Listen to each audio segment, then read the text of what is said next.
মা বাবাকে বৃদ্ধাশ্রমে পাঠিয়ে দিয়েছে। এ বলে ভারতবর্ষে নেই কোনো গাধা, দাদা নেই কোনো গাধা। কে বলে ভারতবর্ষে নেই কোনো গাধা, দাদা নেই কোনো গাধা। কে বলে ভারতবর্ষে কোনো গাধা, দাদা নেই কোনো গাধা। মা বাবাকে দেয় না খেতে, বউয়ের মাথায় নাচে, এমন গাধায় সংসারে অনেক অনেক আছে দাদা। অনেক অনেক আছে দাদা গো,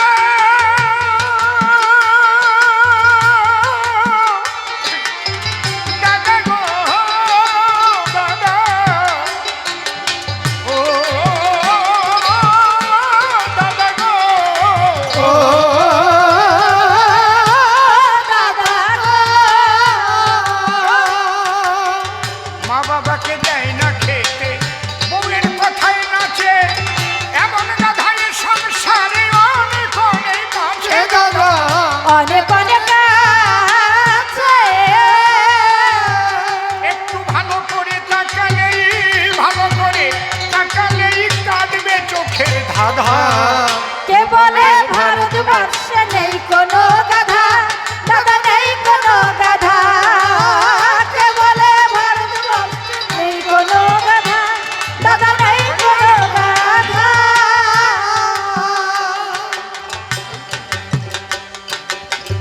জলে পাবে মাছের সন্ধান, পশু বনে গিয়া, মানুষের মধ্যে মানুষ পাবে কি খুঁজিয়া দাদা। পাবে কি খুঁজিয়া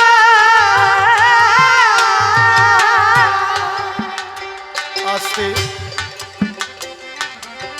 এখানে জল আছে, জাল ফেললে ছোট বড় যা হোক এখনো মাছ পাওয়া যায়। পাওয়া যায় তো? জলে পাবে মাছের সন্ধান, বনে গেলে পশুর দেখা মেলে, কিন্তু মানুষের মধ্যে মানুষ পাওয়া বড় ভার। বিশ্বাস করবেন কাকে? মানুষ হয়ে গেছে লোভী, কামু, ক্রোধী, আত্মস্বার্থপরায়ণ। কথা বলিস না। দুর্যোধনের বংশ ধ্বংস হলো কেন? একা খাবে, কেউ কে দিবে না। পাশা খেলা যখন হলো তখন কথা ছিল যারা পাশা খেলায় হেরে যাবে তাদের 12 বৎসর বনবাস, 1 বৎসর অজ্ঞাতবাস হবে। সুরগুলো একটু দেখে নিস মাঝে মাঝে। অজ্ঞাতবাস কাকে বলে বোঝেন কি সবাই? জানেন কি? জানেন না?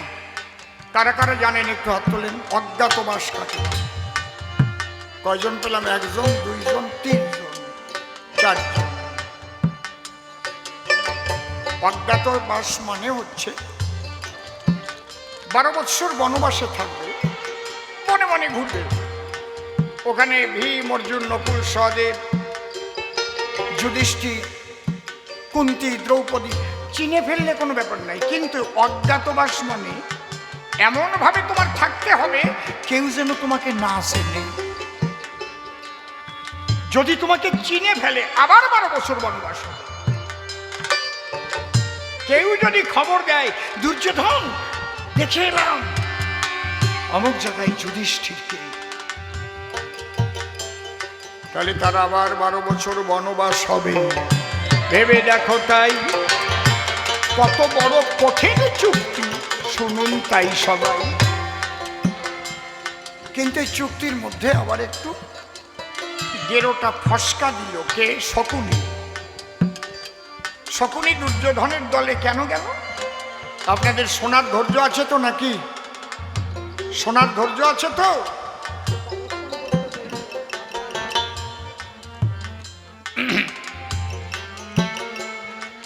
কারণ শকুনির 99 ভাই এবং বাবাকে মেরে ফেলেছিল কে? দুর্যোধন, দুঃশাসন। সেই প্রতিশোধ নেবার পরে সুকৌশলে আশ্রয় নিয়েছিল দুর্যোধনের ধারে। উদ্দেশ্য ছিল কি? ওই বংশটাকে নিপাত করা। বুঝেছেন কি বলছি? শকুনি একটু জড়িয়ে রাখলো, যদি কেউ এই 13 বছর পরে যে হেরে যাবে সঠিকভাবে আবার হস্তিনায় ফিরে আসতে পারে, তাহলে সে অর্ধেক রাজত্ব দিতে হবে তারে। শকুনি জানতো যে পাণ্ডবরা কৃষ্ণ পদাশ্রিত, ওদের ধ্বংস নাই। ওরা 13 বছর পরে যখন ফিরে আসবে তখন অর্ধেক রাজত্ব চাইবে চুক্তি অনুসারে। তখন আমি আবার পিন দেব দুর্যোধনকে, না না, ও সারা বনবাসীর বাচ্চা, ভাড়াও। তুমি শক্তিশালী, 13টা বৎসর রাজত্ব করছো, সব প্রশাসন তোমার, তুমি যা বলবে তাই হবে। আস্তে, এই কথা বলিস না। ওদের ভাগিয়ে দেবো। তখন যখনই ভাগিয়ে দিতে যাব তখনই দুই পক্ষে, যেহেতু ওরা ধর্মপক্ষ এরা অধর্মপক্ষ, তখন দুই পক্ষ ধর্মাধর্মের যুদ্ধ হবে, ধর্মের জয় হবে আর অধর্ম ধ্বংস হবে। আমার পিতৃহত্যা ভ্রাতৃহত্যার প্রতিশোধ আমি সুকৌশলে নেব। পাশ্চাত্যের মানুষ মহাভারত পড়ে রাজনীতি শিখে, পলিটিক্সে পাকা হতে গেলে মহাভারত পড়তে হয়। তো রামায়ণ মহাভারত না পড়লে ভালো রাজনীতিবিদ হওয়া যায় না। শকুনির কি বুদ্ধি, 13 বছর পরে কি ঘটাবে এখন থেকে সেটা শখ করে দিতে। দেখেছে যে এই টাইমে এই করব, ঠিক তাই হবে। ওরা 13 বছর পরে যখন ফিরে এলো, কৃষ্ণকে পাঠালো।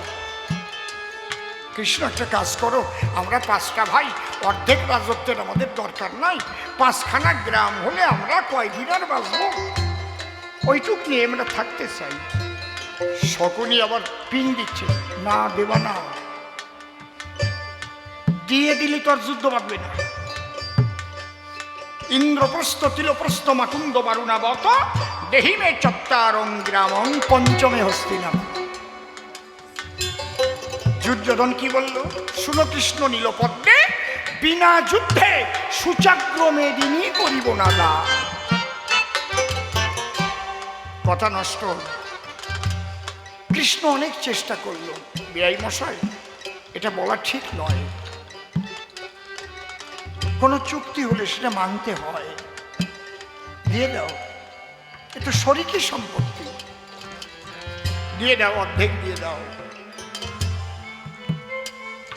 পাণ্ডু ধৃতরাষ্ট্র, কেন তো দুই ভাই, দুই ভাইয়ের সন্তান বল,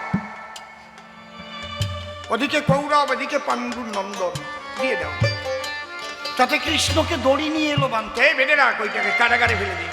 সব শকুনির বুদ্ধি, যে তাড়াতাড়ি করে যাতে যুদ্ধটা বাঁধানো যায়। বুঝতে পারছো? শকুনি সবসময় বুদ্ধি দিচ্ছে, সব শক্তি তোমার। কি কায়দা দেখছেন? দেখেন, দিন 10-15-র মধ্যে কি হারে পুলিশ অফিসার পাল্টাচ্ছে, আমিও অবাক হয়ে যাচ্ছি। আমি কিচ্ছু জানি না। আমি আসরে আসার আগে আইসি সাহেব ফোন করেছি হরিণঘাটা, আপনি আমারে পাল্টাই দিলেন, আমি কিচ্ছু জানি না, মাইরি চোখ শুয়ে কই, আমি বোকা বনে গেছি।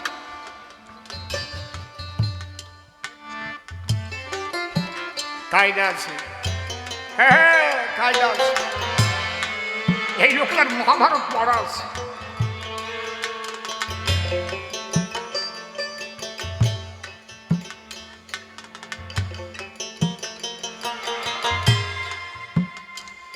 যে রাজ্যে যারা ক্ষমতায় আছে, বেশি দিন যখন অফিসাররা থাকে তাদের সঙ্গে একটা মাখামাখি হয়ে যায়। আমি সব রাজ্যের কথা বলছি, কথা বোঝা গেল কি? অনেক সময় কিছু কিছু পুলিশ অফিসার দলদাস হয়ে যায়, এখানে পটাপট ঢোল নলচে পাল্টাই দিচ্ছে। উদ্দেশ্য কি? যেন যেন শান্তিপূর্ণ স্বচ্ছ একটা নির্বাচন হয়, আর কিচ্ছু না, আর কিচ্ছু না, এটাই উদ্দেশ্য।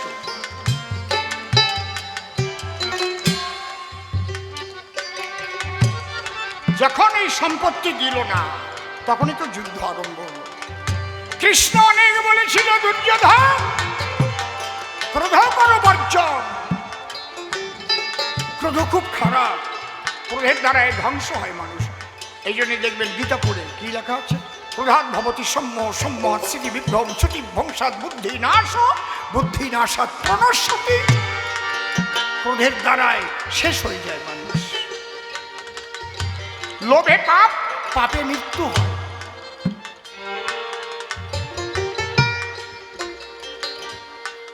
গান্ধারী, তোমার সন্তানদের কোনোদিনও সুপরামর্শ তুমি দাও নাই। তোমার সন্তানদের যদি মানুষ করতে সত্যি, তাহলে তোমার এই দুঃখের দুর্দশার দিন দেখতে হতো না। তোমার দুর্নীতিগ্রস্ত সন্তানদের তুমি সাপোর্ট করেছ। কেন করেছো সাপোর্ট? তুমি মা হয়ে বলো, তোমাকে বলতে হতো, দুর্যোধন, যদি তুই এই কুকার্য না করিস বর্জন, আমি তোকে ত্যায্য পুত্র করব।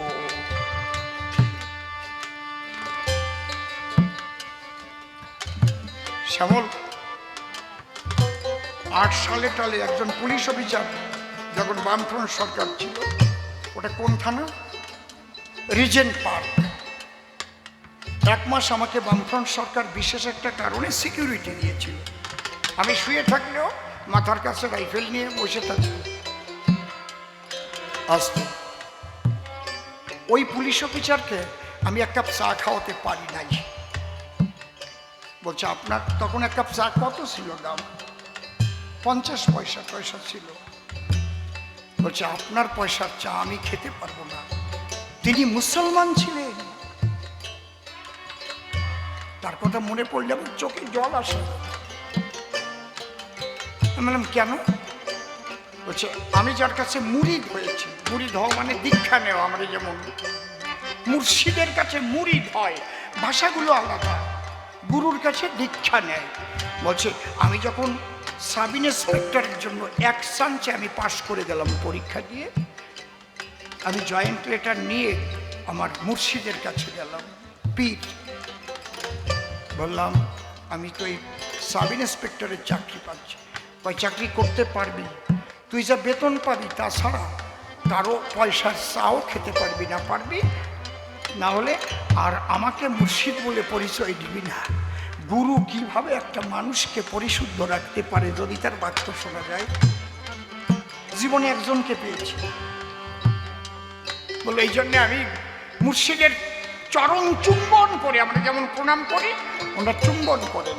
আমি বাক্য দিয়ে এসেছিলাম, আমি কোনোদিন বেতন বাদ দিয়ে কারো পয়সার চাও খাবো না। আমি একটা চা খাওয়াতে পারি না। এইরকমও তো মানুষ আছে।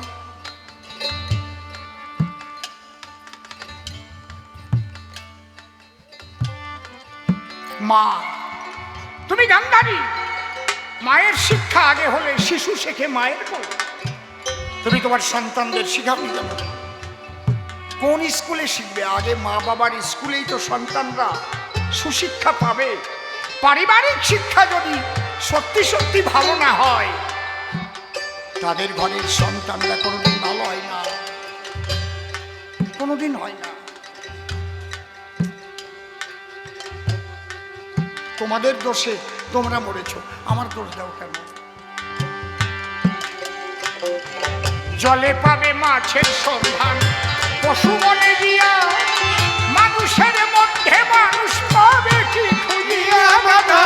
পাবে কি খুঁজিয়া?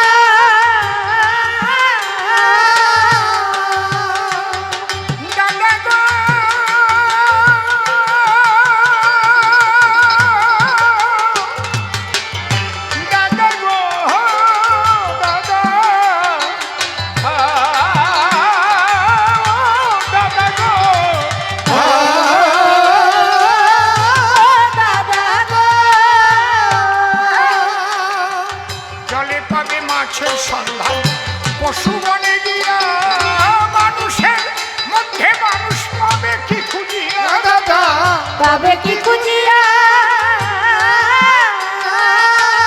আছে মানুষের মুখোশ পরা, আছে মানুষের মুখোশ পরা কিছু অমানুষের গাদা। কে বলে ভারতবর্ষে নেই কোনো গাধা, দাদা নেই কোনো গাধা। কে বলে ভারতবর্ষে নেই কোনো গাধা, দাদা নেই কোনো গাধা।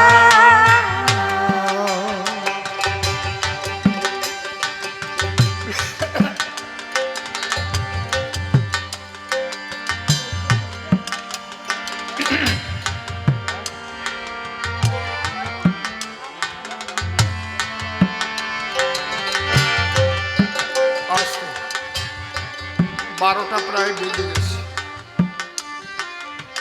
এখনো গুরু কৃপায় এটুকু আছে। সারাদিন ঘোরাঘুরির পরেও গান তিনি করাচ্ছেন। এই গুরু শক্তি কোথায় থাকে, গুরু পূজা কিভাবে হয়, একটু গুরুর কাছে জেনে নেবেন আপনারা, তাহলে বুঝতে পারবেন যে গুরু শক্তি কাকে বলে। তাহলে মূলত কর্মফলই হচ্ছে শ্রেষ্ঠ, এটা মনে রাখবেন আপনারা। যে যেমন কর্ম করে পাবে সেই ফল। আমি দোষী নহি কৃষ্ণ নীলদল। আসি এই চরাচরে যে যেমন কর্ম করে কর্ম অনুসারে সে তেমন ফল পায়। তোমার পুত্র যারা যারা ভালো ছিল না তাদের কর্মের ধারা, সকর্মে কৌরবকুল নাশ হয়ে যায়। পাণ্ডবরা বাঁচল কেন? ছোট যুদ্ধ হবে যেদিন তার আগের দিন মিটিং বসেছে পাণ্ডবদের মধ্যে। পাণ্ডবদের হিতৈষীরাও আছে, যুধিষ্ঠির, ভীম, অর্জুন, নকুল, সহদেব আছে। যুধিষ্ঠির বলছে কৃষ্ণ অর্জুন তো যুদ্ধে যাবে, একটু ভালো করে দেখো ভেবে অর্জুনের রথের সারথি কে হবে। আপনার যত ভালো গাড়ি হোক যদি ড্রাইভার ভালো নয়, কি বিএমডাব্লিউ হোক আর যাই হোক, কাঁচা ড্রাইভার হলে কোন জায়গায় ফেলবে তার তো ঠিক নেই। কিন্তু ড্রাইভার যদি ভালো হয় না, একটু গাড়ির কন্ডিশন খারাপ থাকলেও বুদ্ধি করে চালাই নিয়ে বাড়ি যেতে পারে নাকি।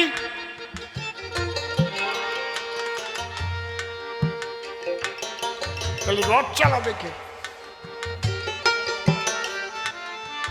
যে বোমারু বিমানগুলো বোমা ফেলে চলে আসে, ভাবতে পারে তার পাইলটগুলো কেমন কেমন হতে হবে, কিভাবে করে হুস করে কাজ, এত সোজা নাকি? হ্যাঁ, কায়দা আছে। অনেকক্ষণ গল্প বলি না, না মনে থাকে না এখন গল্প বলতে, কত বয়স হয়ে গেল না।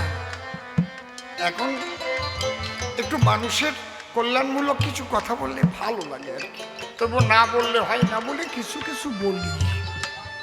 এই রাখ রস, মাঘ মাসে খাস নাই খেজুর গাছে